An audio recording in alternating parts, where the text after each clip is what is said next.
Eu convido você a abrir a palavra de Deus no livro de Atos.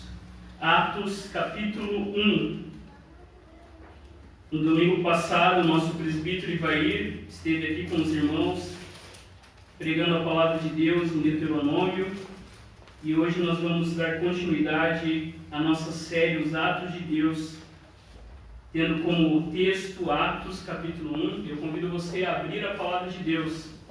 Atos, capítulo 1, e nós faremos a leitura do versículo 12 até o versículo 26. Atos é bem fácil de encontrar, você chega no Novo Testamento, passa Mateus, Marcos, Lucas e João, e nós chegamos no livro histórico de Atos dos Apóstolos. Todos encontraram? Atos, capítulo 1, versículo 12 ao 26. Ouça com fé a palavra de Deus, que nos diz assim: Então os apóstolos voltaram do Monte das Oliveiras para Jerusalém. A distância até a cidade é de cerca de 1 quilômetro. Quando entraram na cidade, subiram para o cenáculo, onde se reuniam Pedro, Tiago, João, André, Filipe, Tomé, Bartolomeu, Mateus, Tiago, filho de Alfeu, Simão, o Zelote, e Judas, filho de Tiago.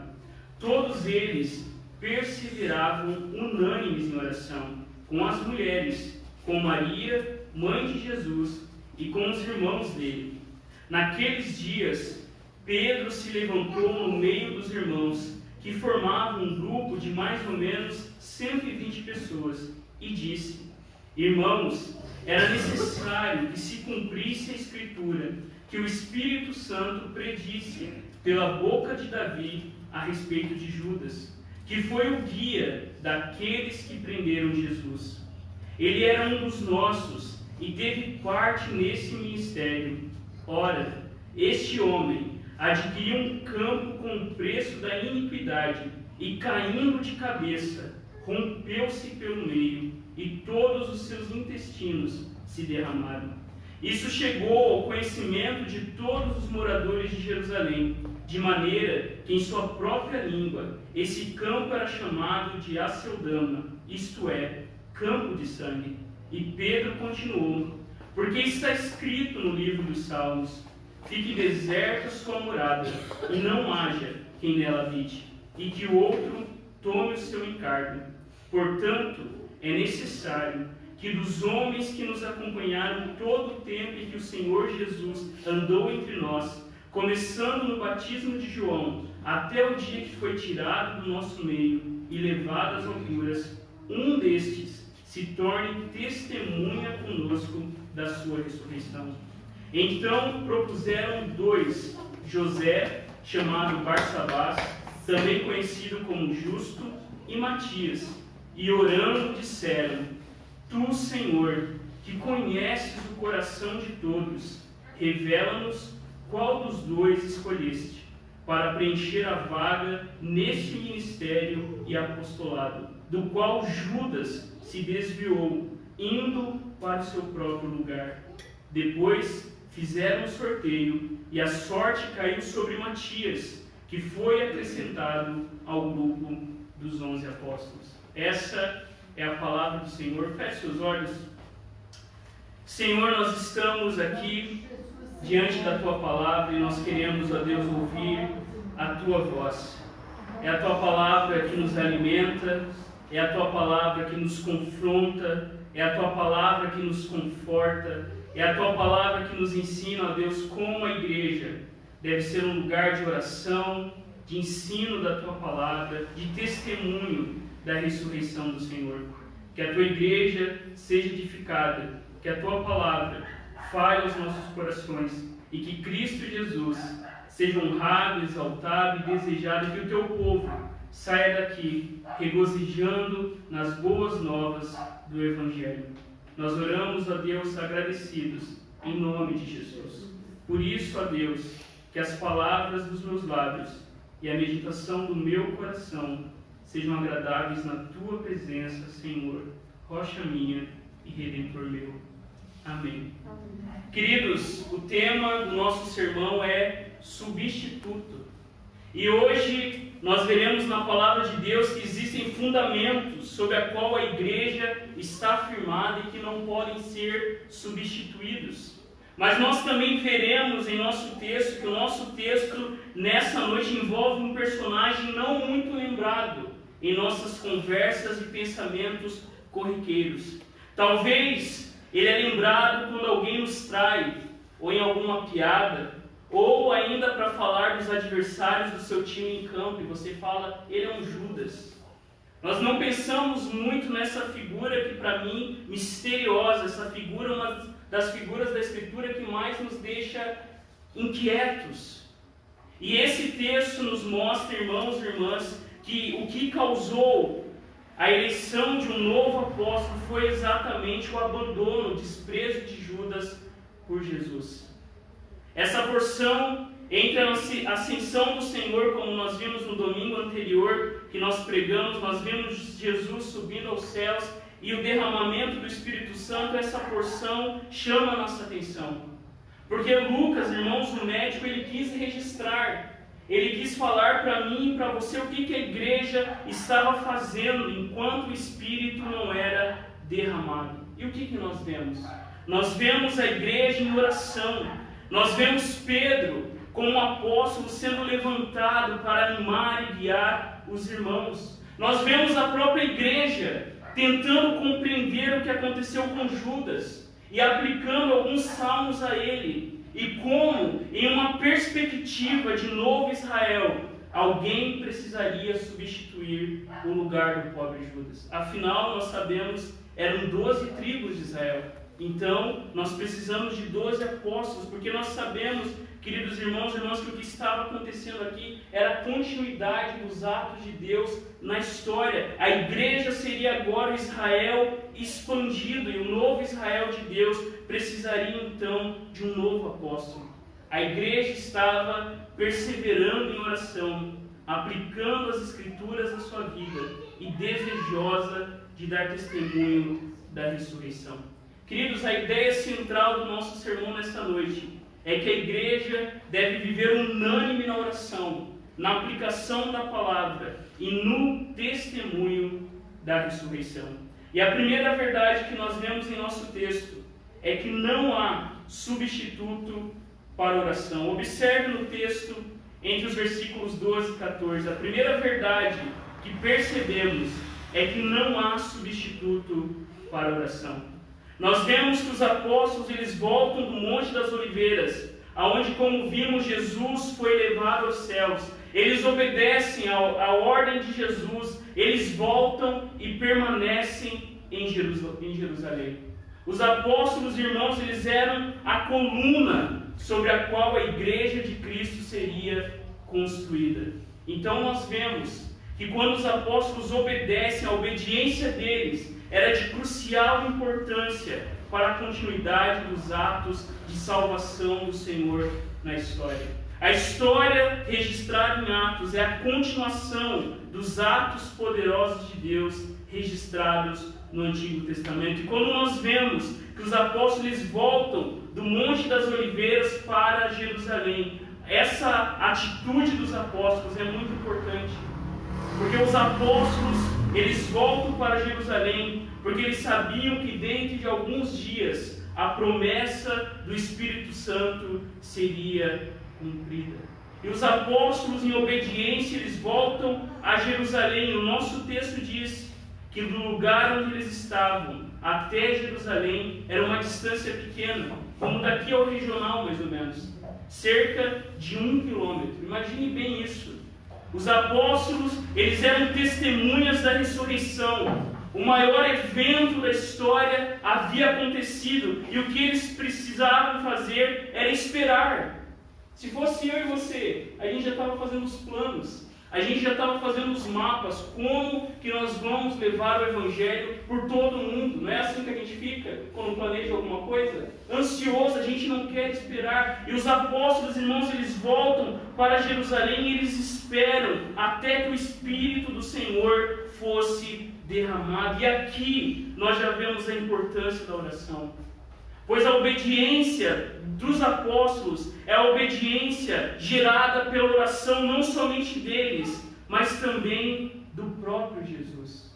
Em sua oração sacerdotal, nós vemos Jesus orando pelos apóstolos. Ele diz assim em João 17: Pai Santo, guarda-os em teu nome que me deste, para que eles sejam um, assim como nós somos um. Eu peço por eles, não peço pelo mundo, mas por aqueles que tu me deste, porque são teus.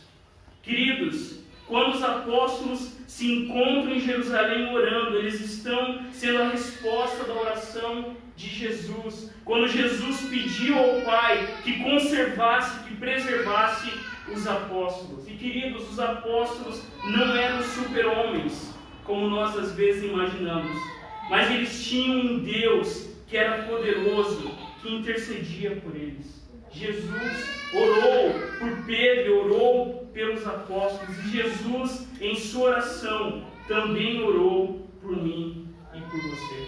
Se nós estamos firmes, se nós estamos em pé, não é só por causa das nossas orações que são fracas, que são muitas vezes, a palavra de Deus diz que nós nem sabemos como orar, mas a palavra de Deus diz que Jesus disse assim: não peço somente por esses, mas também por aqueles que vierem a crer em mim, por meio da palavra que eles falarem.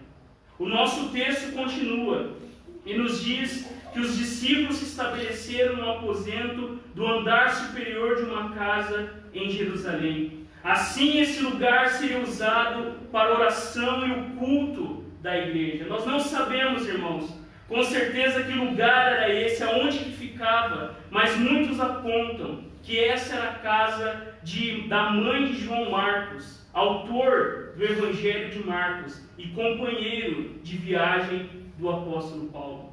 E aqui nós vemos, queridos irmãos, que a igreja ela não tinha um templo próprio, mas a igreja faz do lugar onde ela se encontra um lugar de oração. Era uma casa emprestada, não era um templo deles, muito pelo contrário, durante muito tempo a igreja usou emprestado o templo dos judeus. E aqui nessa casa, eles reunidos começam a orar. É interessante, queridos, observe no texto, que o nome de cada um dos apóstolos é citado. O texto fala de Pedro, João, Tiago, André, Filipe, Tomé, Bartolomeu, Mateus, Tiago, filho de Alfeu, Simão o Zelote e Judas, filho de Tiago. Os 11 nomes dos apóstolos são registrados. E aqui, queridos, nós vemos o cumprimento da oração de Jesus. Enquanto Jesus estava com eles, Jesus os guardava. E agora Jesus pede que o Pai proteja eles. E Jesus diz, exceto o filho da perdição, para que se cumprisse a Escritura. Queridos, cada discípulo aqui, os 11 apontam para o cumprimento e a certeza de que Deus continuava agindo em sua igreja. Cada um dos seguidores de Jesus demonstra a certeza de que Deus estava cumprindo a sua promessa. E quando nós olhamos na história, nós vemos Jesus escolhendo os seus discípulos, a gente diz, essa turma não chega muito longe. Porque nós vemos, irmãos, o quão esses discípulos eram homens de pequena fé. Nós vemos o quão esses discípulos eram fracos e limitados. Mas a palavra de Deus nos ensina que a oração de Jesus foi cumprida. E Lucas faz questão de citar cada um dos 11 apóstolos de Jesus. O nosso texto continua. E ele diz no 14 que todos eles perseveravam unânimes em oração. O pastor Richard Foster, em seu livro Celebração da Disciplina, ele escreve, irmãos, preste atenção, orar é mudar.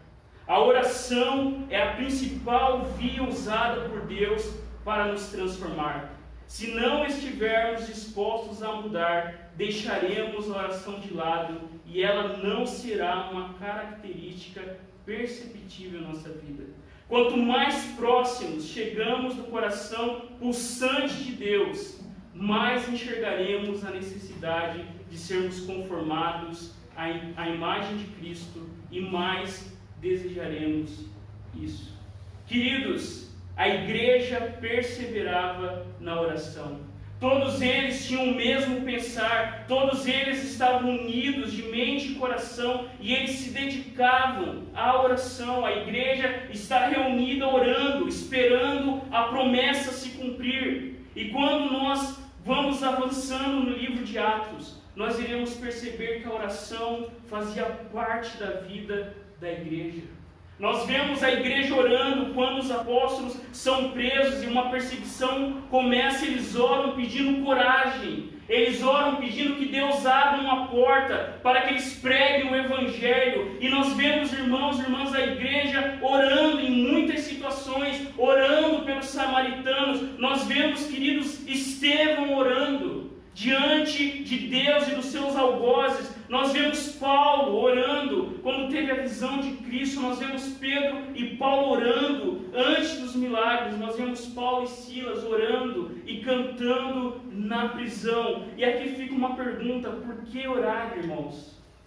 Por que nós devemos orar? Por que nós podemos orar? Porque nós somos cristãos. Porque a oração é a coisa mais simples. Qualquer criança mais pequena pode fazer a oração que Jesus ensinou. Escreve o bispo N.T. Wright. Mas é também difícil, ele continua, porque a oração requer que façamos algumas coisas para prosseguirmos. Quando nós oramos a oração do Pai Nosso, nós começamos reconhecendo a majestade, a soberania de Deus sobre todas as coisas. Mas a oração do Pai Nosso também toca em muitas coisas que faz parte da nossa vida. Por exemplo, a oração do Pai Nosso diz: dá-nos o pão de cada dia. A cada dia nós dependemos de Deus. A oração do Pai Nosso diz: perdoa as nossas dívidas, assim como nós perdoamos os que nos ofendem. A oração cristã é simples. A igreja estava reunida em oração. Não há substituto para a oração, mas a oração, irmãos e irmãs, ela nos transforma. A oração, ela não muda Deus e os seus planos, mas a oração nos conforma e nos molda e nos atrai pelo modo de vida que Deus requer de nós. Nós devemos orar mais, e nós vamos ver isso na aplicação, e falar menos. O texto continua, observe ainda o versículo 14. Lucas identifica para nós 4 grupos. Lucas fala dos apóstolos, das mulheres, de Maria e dos irmãos de Jesus. Nós, irmãos, assim como a igreja em Jerusalém no primeiro século, não podemos suportar sozinho a jornada neste mundo. Não caia, eu falo para quem está aqui, para quem está nos acompanhando, não caia nessa história. Jesus sim, igreja não. A igreja faz parte do plano de Deus redentor. A igreja é o principal meio aonde Deus, irmãos e irmãs, nos encoraja, aonde Deus nos ajuda, aonde nós somos alimentados. E os apóstolos, as mulheres, Maria e os irmãos de Jesus, eles estão reunidos, porque eles sabiam, irmãos e irmãs, que se eles se afastassem da comunhão cristã, o fim deles, como nós vamos ver no próximo ponto, poderia ser trágico, assim como foi o de Judas.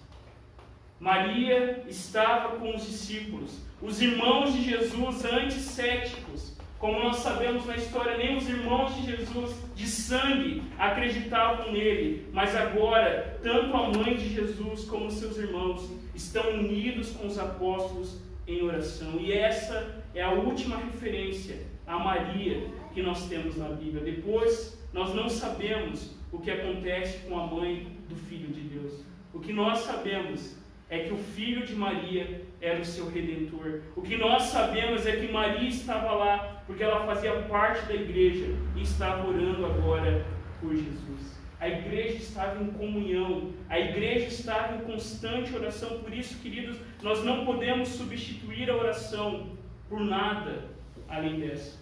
Pode pensar um pouco comigo. Isso já aconteceu comigo. Marca um desafio de você falar assim com uma pessoa: vamos orar todo dia, terça-feira, 8 horas. Sem perceber, você percebe que o negócio acabou. Porque as coisas mais importantes são as coisas que a gente mais negligencia. Pode marcar qualquer coisa de oração, que nós vamos ver, irmãos e irmãs, que muitas vezes nós negligenciamos isso. E nós não podemos. Nós devemos nos dedicar à oração, porque não há substituto para a oração. Mas continue no texto. Assim como não há substituto para a oração, entre os versículos 15 e 20, nós vemos, queridos, que não há substituto para a palavra de Deus. Observe o versículo 15. Nós vemos que Pedro, naqueles dias, se levantou no meio dos irmãos, que formavam um grupo de mais ou menos 120 pessoas. Ao se levantar, queridos, Pedro ele se levanta porque com certeza a igreja precisava de direção, a igreja estava ali esperando, ela não sabia ao certo. Jesus apenas falou: fiquem em Jerusalém, até que o Espírito desça sobre vocês, e 120 pessoas estão reunidas. E aqui também chama a nossa atenção, aonde estão os milhares de milhares que comeram do pãozinho, do peixinho que Jesus multiplicou? Aonde estão as centenas de milhares de pessoas que foram curadas? Não estão aqui, mas um grupo de 120 pessoas, que a gente consegue até identificar boa parte. Os 11 estavam aqui, o 12 que vai chegar daqui a pouco, os 70 que Jesus enviou, as mulheres que serviam no ministério de Jesus. Nós conseguimos chegar sabendo que 90 pessoas eram um grupo que estava caminhando de perto com Jesus, que não estava só atrás do milagre, que estava realmente reunidos, tendo Jesus como centro, tendo a ressurreição de Jesus como fundamento das suas vidas. E nós vemos que Pedro se levanta no meio da igreja. E quando Pedro se levanta por meio da palavra de Jesus. Quando Pedro se levanta porque Jesus havia dito que Pedro animaria os irmãos, que Pedro, irmãos e irmãs, lideraria a igreja. E nós conhecemos muito bem aquela passagem de João, quando depois da ressurreição, Pedro está triste porque ele negou Jesus 3 vezes. Por 3 vezes ele falou: eu não conheço esse homem, eu não sei do que você está falando. E quando Jesus aparece na praia, ele chama Pedro para uma conversa. E por 3 vezes o nosso Senhor pergunta: Pedro, tu me amas? E Pedro responde: Senhor, o Senhor sabe que eu amo. Então apacenta as minhas ovelhas.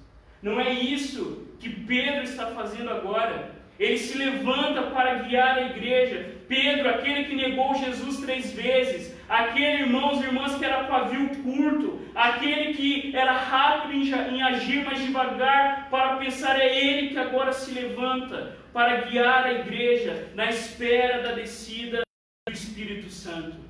E a tradição cristã antiga relata que Pedro morreu durante a perseguição encabeçada por Nero, mais ou menos em 65 depois de Cristo.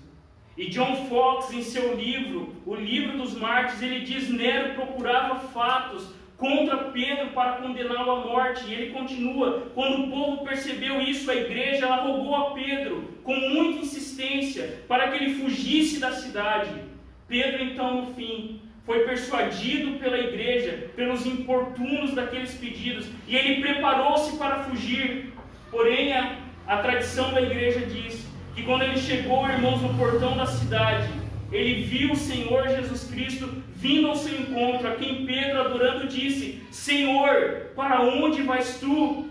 E Jesus respondeu a ele: eu estou voltando para ser crucificado.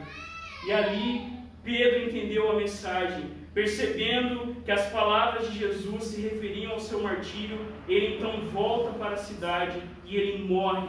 E ao ser crucificado, ele faz um pedido: eu não quero ser crucificado da mesma maneira que o meu Senhor. Então Pedro pede para ser crucificado de cabeça para baixo.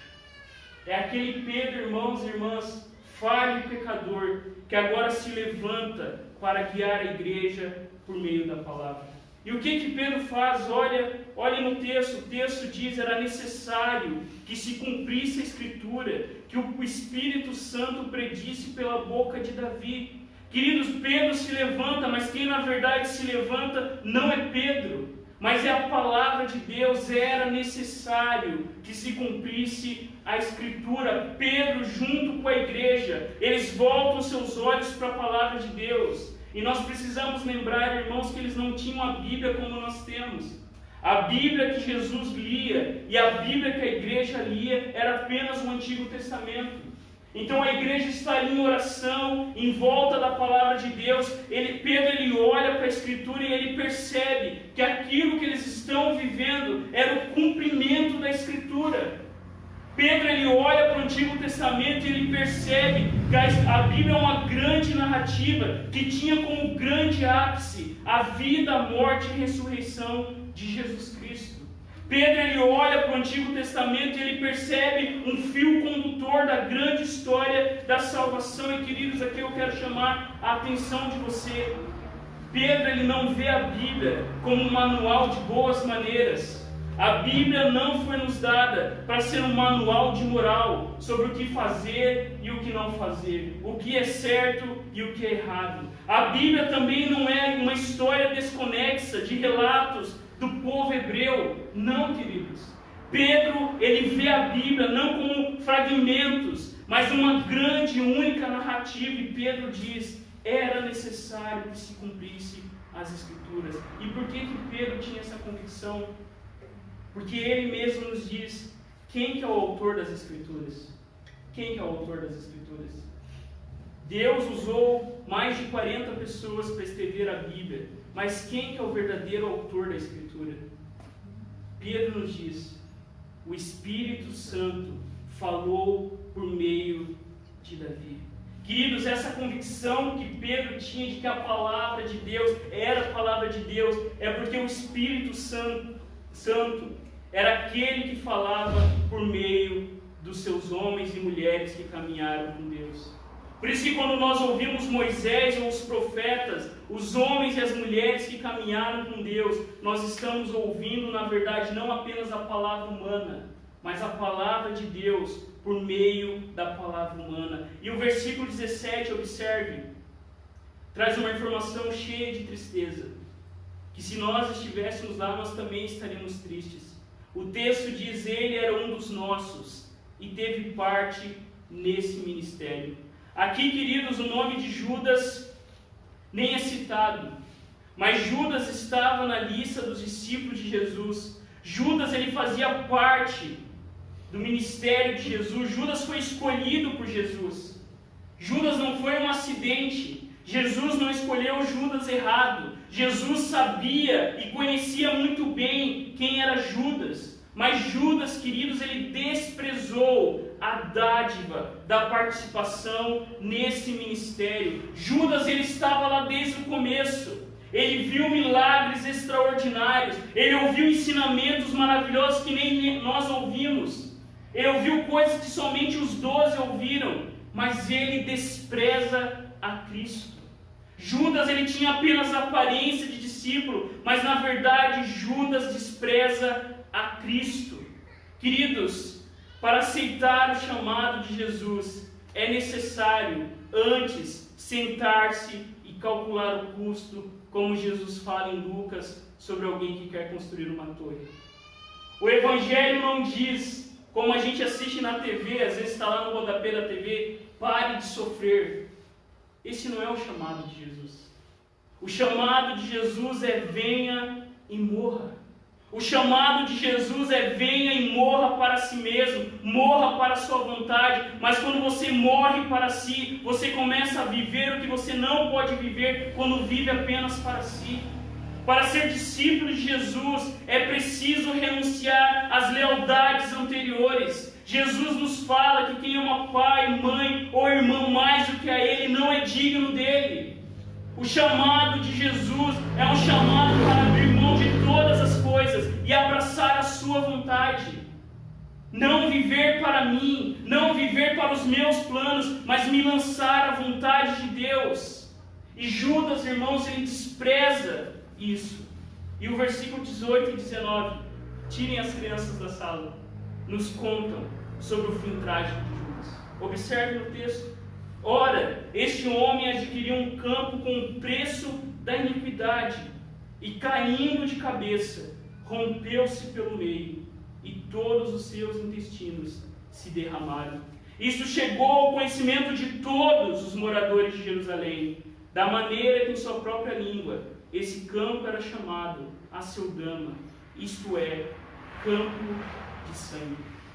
Queridos, ao desprezar a Cristo, Judas foi tomado por tamanha culpa e desespero, que ele derrama o seu próprio sangue numa autossalvação ilusória. Judas, caindo em si com remorso, quando ele entrega Jesus, quando ele trai o Salvador com um beijo, ele volta-se para os líderes, ele se volta para os sacerdotes e diz: eu fiz uma coisa errada, aquele homem é inocente. E os sacerdotes dizem: vida pela vida. E Judas, irmãos e irmãs, tem um fim trágico. E querido, Judas é um alerta para todos aqueles que desprezam a Cristo, porque todo aquele que despreza a Cristo será desprezado por Deus. No último dia, alegremente, nós que somos crentes em Jesus, ouviremos: vinde benditos de meu Pai. Mas alguns também ouvirão: apartai-vos de mim, malditos, para o inferno que foi preparado para o diabo e seus anjos. Querido, Judas, ele era um discípulo de Jesus, mas a palavra de Jesus não entrou no coração de Judas. E é muito interessante, não sei se você sabe, quem que era o tesoureiro do ministério de Jesus. Você sabe quem que era o tesoureiro do ministério de Jesus? Judas. Por que Jesus escolhe justo Judas para ser tesoureiro do seu ministério? E os evangelistas vão dizer que Judas mexia no dinheiro de Jesus. Nós vemos, irmãos, naquele culto que Maria faz, quando ela quebra o vaso de alabastro, e Judas fica indignado: esse dinheiro é o dinheiro de um ano inteiro de trabalho. Judas não percebia que Maria estava adorando o Salvador, e Judas estava dizendo que ela estava desperdiçando aquele perfume caríssimo. Judas não percebia que aquele sobre a qual Maria derrubava aquele perfume era o próprio Deus em carne. E Judas diz: não faça isso. Porque Judas, irmãos e irmãs, amava o dinheiro. Porque Judas estava com seu coração no lugar errado. Porque Judas não buscava o reino de Deus e a sua justiça, mas Judas colocou o seu coração em coisas que são inúteis. E qual é o fim dele? O fim dele é esse fim trágico. E toda Jerusalém ficou sabendo daquilo, que aquele homem teve o seu corpo rompido. Judas, queridos, é um alerta para a negligência de desprezar a Cristo. Mas observe o verso 20. Queridos, Pedro olha para aquilo e com certeza os discípulos também estavam tristes. Mas Pedro, ele olha para a Escritura e Pedro interpreta que Davi se referia a Judas, quando no Salmo 69 ele diz no texto: porque está escrito no livro dos Salmos: fique deserta sua morada e não haja quem nela habite, e que outro tome o seu encargo. Os dois textos são dos Salmos. Um salmo é o 69, leia esse salmo em casa. Um salmo de lamentação. Nele nós vemos uma alma angustiada, atormentada, sendo humilhada, envergonhada, sendo insultada, tendo como alimento fel e na sede sendo dado vinagre. O salmo, irmãos, ele pede por justiça. O salmo termina dizendo: derrama sobre eles o teu furor, acusa-os de crime, que sejam riscados do livro da vida. E Pedro interpreta esse salmo como um salmo de Jesus, pedindo justiça, pedindo que aquele que o entregou, que seja feito justiça. E o outro salmo é o 109, o salmo que diz que outro tome o seu encargo. E esse salmo, irmãos, é um daqueles salmos imprecatórios. Salmo imprecatório é aquele salmo que a gente quase não lê na liturgia, porque é aquele salmo que pede para que Deus faça justiça sobre os inimigos. E Pedro interpreta a morte de Judas sob a ótica do salmista, enfatizando o castigo divino que sobrevém sobre aqueles que desprezam a Cristo. Diante da morte de Judas, a igreja ela aplica as escrituras que eles estão vivenciando. Por isso, queridos, não tinha o que Judas fazer, porque Judas, tomado por remorso, ele tirou a sua própria vida. E aqui, queridos, há um contraste entre Judas e Pedro, porque Pedro também negou Jesus 3 vezes, A gente pensa que só Judas é o traíra, mas todos correram e abandonaram o Senhor e deixaram ele sozinho. E Jesus vai dizer que o diabo, que Satanás, quis esmagar Pedro, quis peneirar Pedro como um trigo, mas Jesus intercedeu por Pedro. Porque quando Pedro negou Jesus, ele também poderia ter feito isso. Se ele não tivesse se arrependido, se ele não tivesse se encontrado com Jesus na praia, compartilhado do peixe, visto Jesus novamente fazendo uma multiplicação de peixes.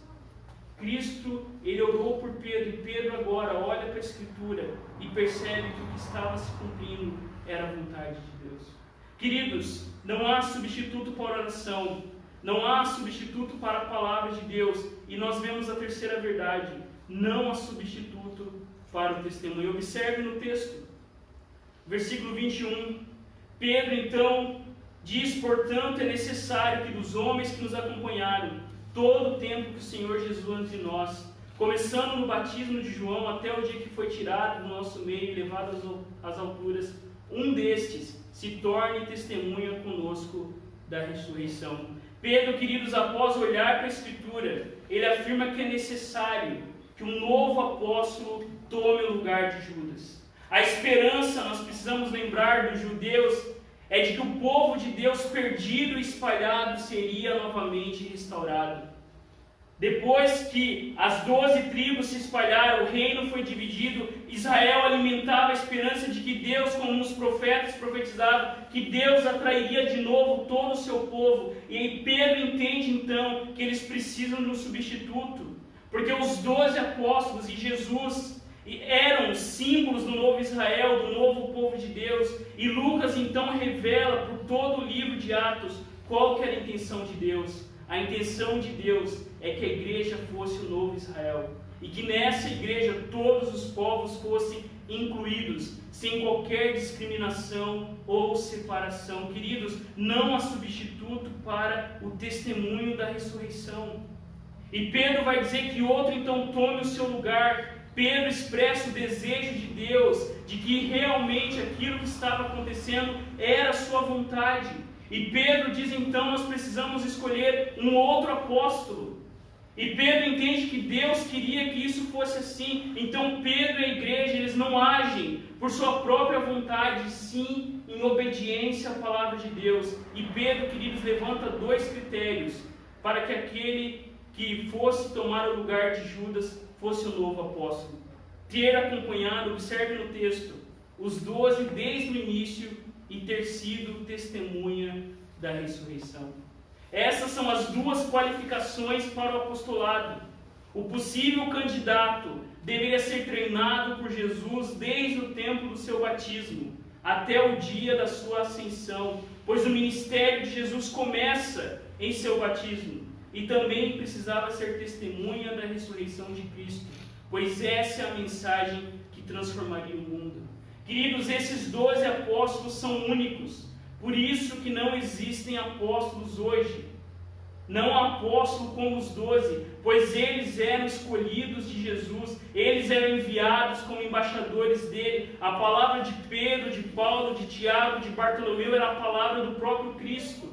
Por isso, queridos, que nós não aceitamos e rejeitamos que hoje na igreja pessoas se auto-intitulem apóstolos. Porque só podem ser apóstolos, como Pedro diz, aqueles que caminharam com Jesus desde o começo e aqueles que foram testemunhas da ressurreição de Jesus.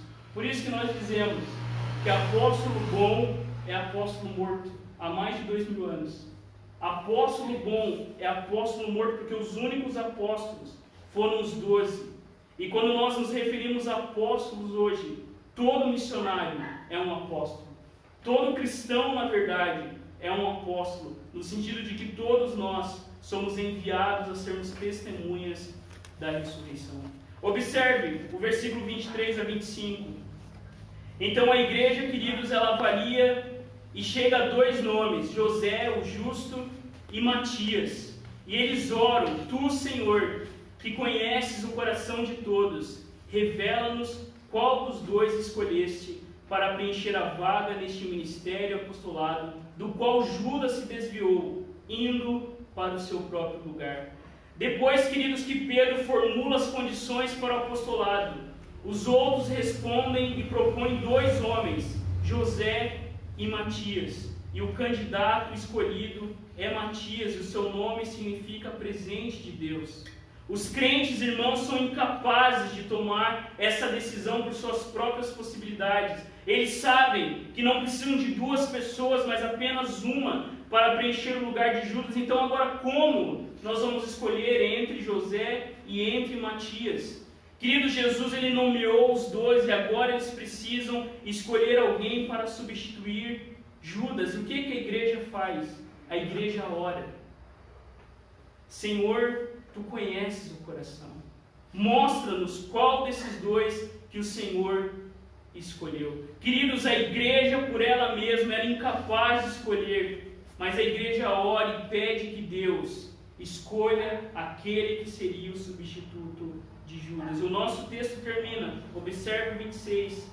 Eles fazem um sorteio e a sorte caiu sobre Matias, que foi acrescentado ao grupo dos 11 apóstolos. Observe, irmãos, que a igreja não escolhe cegamente, mas após uma avaliação dos candidatos surgem 2 nomes. Então a igreja escolhe por meio de um sorteio, confiando na soberania de Deus na escolha. Um modelo que no Antigo Testamento nós vemos várias vezes. A igreja fazendo escolhas e tentando entender a vontade de Deus por meio do sorteio. Queridos, não há substituto para o testemunho. E isso aponta para a importância da liderança na igreja. O lugar de Judas precisava ser preenchido. E igualmente hoje, a igreja de Cristo precisa de líderes. Nós precisamos de líderes na igreja. Nós precisamos de líderes na família. Nós precisamos urgentemente também de líderes no governo. Como líderes, irmãos e irmãs, são formados. Como que nós escolhemos líderes na igreja? É a pessoa que é bonita, que é cheirosa, que fala bem? É a pessoa carismática? Não. A palavra de Deus diz que nós devemos escolher líderes assim como Matias foi escolhido, sendo formados pela oração, pela palavra. E isso leva tempo. Matias, ele caminhou 3 anos com Jesus e ele foi formado até que pudesse ocupar o lugar de apóstolo de Cristo. E eu quero que você pense um pouco sobre isso. Qual é o lugar que eu e você precisamos ocupar? Qual o lugar que o Senhor nos chama para sermos testemunhas do seu reino? Porque, queridos, nós precisamos de líderes. E Matias foi o líder escolhido, porque ele estava lá aprendendo de Jesus, caminhando com Jesus. E nós precisamos responder a essa pergunta: qual é o meu chamado no mundo? Aonde eu posso servir e liderar? Como que eu posso descobrir isso? Caminhando com a igreja, percebendo aonde Deus quer te usar. Queridos, nós perdemos oportunidades infinitas. Nós sempre vivemos uma vida aquém do que Deus quer que nós venhamos a viver. O nosso testemunho é que Cristo ressuscitou. Ele é o nosso modelo de liderança. E nós devemos também sermos testemunhas da ressurreição, junto com os 11 e com Matias.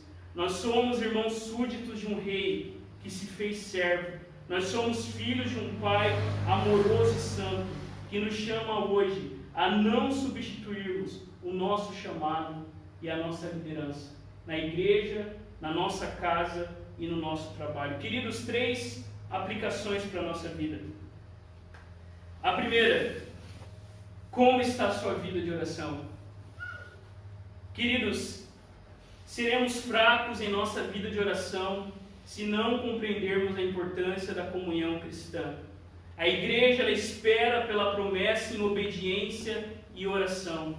Eu e você também podemos orar mais e melhor usando os meios de graça que o Senhor nos dá. E um desses meios é a comunhão na igreja.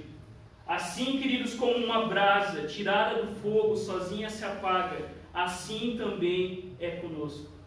Se nós nos afastamos da igreja, longe nós esfriamos. Precisamos, queridos, de arrependimento nessa área. Não sei você, mas eu preciso orar mais e melhor. E esses dias, quero compartilhar isso com vocês, uma pessoa veio falar de um determinado problema envolvendo alguém, e não havia sido a primeira vez que a pessoa reclamou daquilo. Sabe aquele assunto corriqueiro? que a gente fala do vizinho que só incomoda, que a gente fala do sogro que só incomoda, aqueles, né? Eu interrompi essa pessoa e perguntei, quantas vezes você já falou sobre isso? Centenas de vezes. E eu perguntei, quantas vezes você orou sobre isso? Às vezes a gente está com uma luta em casa, com o esposo, com o filho. Queridos, ore mais e fale menos. Você vai perceber como isso faz a diferença. Às vezes não é respondendo, não é brigando, mas é lutando em oração. A igreja estava em oração porque ela sabia que a oração, irmãos e irmãs, não tem limites. Como está a minha vida e a sua vida de oração? Precisamos orar mais e falar menos. Uma segunda aplicação, queridos, como que você tem aplicado o Evangelho no seu dia a dia? Pedro, ele aplica o Antigo Testamento naquela situação envolvendo Judas. E eu pergunto para você, como que você aplica o Evangelho em seus conflitos familiares? Como que nós buscamos a orientação da Escritura para a criação dos nossos filhos? Como que o Evangelho de Cristo define a maneira como lidamos com o nosso dinheiro? Como estamos entendendo essa pandemia? Por meio daquilo que Jesus nos ensina ou por meio de teorias da conspiração? Aplique o Evangelho, não caia nessas falácias. Lembre-se, Judas é um alerta, uma advertência contra a falsa conversão. E os falsos convertidos, eles não se preocupam em aplicar a palavra de Deus no seu dia a dia. Uma terceira e última aplicação, como você tem testemunhado e atuado em seu papel. Deus é um grande escritor da nossa história e nos deu papéis a desempenhar. Como que nós temos testemunhado e atuado no papel que Deus nos dá? Não sei se esse papel é de marido, de pai, de mãe, de sapateiro, de enfermeiro, de cantor, de musicista, seja o que for, Deus nos deu papéis a desempenhar. Como que nós temos desempenhado esse papel? Como, queridos, que eu e você testemunhamos a vida de Jesus na nossa vida? Como que nós temos liderado a nossa família? Como que nós temos servido com os nossos dons e talentos que o Senhor tem nos dado? Não negligencie o dom que há em ti, como Paulo diz a Timóteo.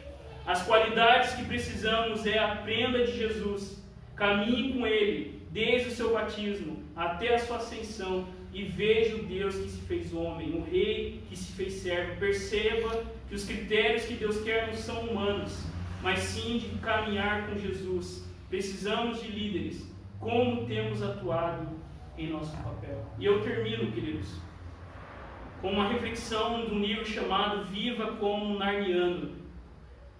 E esse livro diz que um tema recorrente em todos os livros de Nárnia é o relacionamento entre o nosso caráter e as nossas ações, entre o tipo de pessoa que somos e a forma como respondemos às circunstâncias. De modo simples, quem você é determina o que você ouve, como você pensa, como que você reage à tentação e ao fracasso, como você se porta diante de situações desagradáveis e como você responde à beleza e à glória. Ou colocando em termos bíblicos, é do coração que flui o que a boca fala, a mente pensa e o coração sente. E essa imagem, para quem já assistiu às Crônicas de Nárnia, assista, leia, é fascinante. Nós somos irmãos e irmãs apresentados a Edmundo. E Edmundo nos aponta, nos mostra que eu e você podemos não gostar muito do nosso destino final. Edmundo, na história de Nárnia, é como Judas, que prefere trair seus irmãos, não ouvir Aslan e seus amigos. Assim, queridos, devemos sondar a nós mesmos com algumas perguntas. Responda essa pergunta. Aonde estou me comprometendo? Estou alimentando pequenas queixas do tipo que cresce e se agrava em ódio por aqueles que me são mais próximos? Trato a quem me rodeia com respeito e gentileza? Ou gosto de ostentar a minha pretensa superioridade? Quando erro com alguém, arrependo-me completamente, busco perdão com sinceridade, restituo com prontidão e depois sigo em frente? Dada a presente trajetória da minha vida, o que aconteceria se por acaso eu me visse dentro de um guarda-roupa em Nárnia? A providência me guiaria para encontrar um fauno que se torna um amigo, ou uma feiticeira que busca roubar, matar e destruir, ou congelar, encantar e assassinar. Dado o tipo de pessoa que estou me tornando nesse exato momento, qual seria a minha reação se eu ouvisse o nome de Aslan pela primeira vez? Que tipo de pessoa nós estamos nos tornando? Porque Pedro e Judas caminharam com Jesus, viram tudo que Jesus fez, mas quando eles ouviam a voz de Cristo, eles agiam diferente. Aslan prefere trair os seus irmãos e Aslan. Mas, queridos, esse não é o fim. Para todos aqueles que são traidores de Cristo, Aslan também é aquele que toma o lugar de Edmundo e morre em seu lugar. Assim como Jesus tomou o meu e o seu lugar na cruz, para que os traidores fossem feitos filhos de Deus. Feche os seus olhos. Como está a nossa vida de oração? Como temos aplicado o Evangelho no nosso dia a dia? E como temos testemunhado e atuado em nosso papel? Senhor, nós estamos aqui e nós pedimos misericórdia, porque somos fracos, somos falhos, precisamos da Tua intervenção, precisamos, ó Deus, da Tua ajuda. Sem Ti, Pai, nós nada podemos fazer. Sem Ti nós somos fracos, sem Ti não há vida em nós, sem Ti nós somos derrotados. Mas nós Te louvamos, porque o Senhor foi aquele que tomou o nosso lugar na cruz. E agora, ó Deus, a nossa traição foi anulada, e nós podemos viver como filhos e filhas Teus, ó Pai, gozando da Tua boa nova, e podendo viver neste mundo sabendo que a vitória do Senhor é a nossa vitória. Visita-nos, ó Deus, com o Teu poder, sonda o nosso coração, livra-nos de falsas ilusões, de falsas esperanças. Se alguém aqui no nosso meio, ó Deus, com falsa esperança a respeito da sua salvação, nós Te pedimos, Deus, toca no coração, traga arrependimento verdadeiro, traga fé verdadeira, para que essa pessoa possa realmente viver a sua vida aqui para a Tua glória, tendo o seu coração e a sua vida sendo transformada à medida de Cristo Jesus. Transforma-nos, ó Deus, e nos faz entender que há um lugar onde nós podemos ser transformados, há um lugar onde realmente nós podemos receber do Senhor tudo que precisamos. Há um lugar de descanso, há um lugar de vitória em meio à guerra. E nós sabemos, este lugar é no Senhor. Ó Deus, que nós possamos nos alegrar junto com os apóstolos na ressurreição do Teu Filho e na certeza da vida eterna. É a nossa oração em nome de Jesus. Amém. Queridos, eu convido